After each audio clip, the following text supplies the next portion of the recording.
এই সূরাটা যে ব্যক্তি রাতের বেলা পড়বে, একটা বর্ণনা এসেছে যে দারিদ্রতা আপনাকে স্পর্শ করবে না ইনশাআল্লাহ। এই যে সুদ খাচ্ছে কি জন্যে? টাকার জন্য তো নাকি? টাকা পয়সা ধন দৌলত করবেন, এই তো আপনার উদ্দেশ্য নাকি? এই জন্যই তো মায়ের সাথে জানা করছেন, তাই তো? আল্লাহ বলছেন সূরা ওয়াকিয়া পড়েন, আপনার দারিদ্রতা দূর হয়ে যাবে ইনশাআল্লাহ। বিশ্বাস হচ্ছে না? রিজিক কার হাতে? না, রিজিক তো আমাদের হাতে। এটা মানুষ বিশ্বাস করে না আসলে, এটা মুখে বলে। মানুষ মুখে বলে রিজিক আল্লাহর হাতে।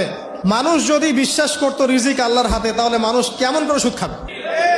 ও মনে করছে রিজিক আমার হাতে, আমি যদি খাই সুদ তাহলে আমি গেইন করব, যদি না খাই তাহলে আমি দারিদ্রতায় ভুগবো নাকি? যদি আমি ঘুষ নেই তাহলে আমার উন্নতি হবে অর্থনৈতিক, যদি না নেই তাহলে আমি মরে যাব, না খেয়ে মরে যাব। যদি আমি দুর্নীতি করি তাহলে আমি বাঁচবো, আমার সন্তানরা ভালো থাকবে, যদি না করি আমি দারিদ্রতায় মরে যাব, তাই তো? এই কনসেপ্ট ছাড়া কেউ এগুলা কাজ এমনি করতে পারে নাকি? নিঃসন্দেহে আমরা মনে করি যে রিজিকের মালিক আমরা, আল্লাহ নয়। শুধু মুখের মধ্যে বলি যে রিজিকের মালিক আল্লাহ। রিজিকের মালিক যদি আল্লাহ হতো তাহলে আমি হালাল পথে থাকতাম এবং তাওয়াক্কুল করতাম যে আল্লাহ আমাকে যা রিজিক দিয়েছেন তা তো আসবেই, আসবে না? আসবেই। আপনাকে যদি আল্লাহ পাক, এটা কোন জেলা? লালমনিরহাট। লালমনিরহাটের 100 একর জায়গায় যত ধান হয়, এতগুলো ধান যদি আপনার আমল নামায় লেখা থাকে, মানে আপনার আমল নাম হচ্ছে রিজিকে, তাকদিরে আপনার তাকদিরে যদি লেখা থাকে যে আপনি 100 একর জমির ধান খাবেন তারপর মরবেন, আছে না লেখা? আচ্ছা, একটা দানা কম বেশি হবে?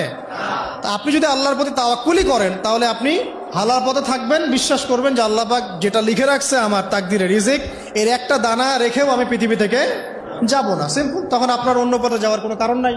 আর যখন আপনি বিশ্বাস করবেন না, না এটা আমার হাতে, আমি যত পরিশ্রম করব তত রিজিক বাড়বে, আমি যত ঘুষ নিব তত বাড়বে, যত সুদ খাবো তত বাড়বে, যত দুর্নীতি করবো তত বাড়বে, তখন তো রিজিকের এই পুরো দায়িত্বটা আল্লাহ পাক আপনার হাতে ছেড়ে দিবেন।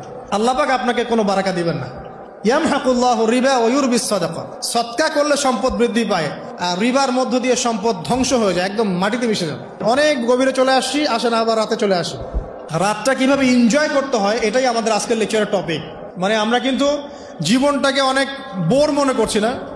এই যে ব্যবসা বাণিজ্য, চাকরি বাকরি, বিবি বাচ্চা, পরিবার, অনেক অনেক যন্ত্রণা নাকি, অনেক সমস্যাই না? কিন্তু আল্লাহ পাক ইসলাম দিয়েছেন কিন্তু জীবনটা উপভোগ করার জন্য। কি জন্যে? উপভোগ করার জন্যে। আমরা আগে ভাবতাম আল্লাহ পাক ইসলাম আসলে কি জন্য দিলেন মানব জাতির? উত্তর হচ্ছে তিনটা। এক, ইহকালীন সাফল্য, এক। দুই, পরকালের মুক্তি, আর তিন হচ্ছে আপনার জীবনটাকে উপভোগ করার জন্য। আপনি জীবনটাকে ইসলাম দিয়ে যেভাবে উপভোগ করতে পারবেন অন্য কোনো বিষয় দিয়ে পারবেন না। পারবেন?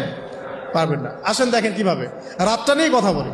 এই যে রাত হয়ে গেল, আমরা আয়াতুল কুরসি পড়বো, আমরা সূরা বাকারার শেষ 3 আয়াত পড়বো, সূরা মুলক পড়বো, আরেকটা সূরা বলি সূরা ওয়াকিয়া। কোন সূরা? হয়ে গিয়েছে।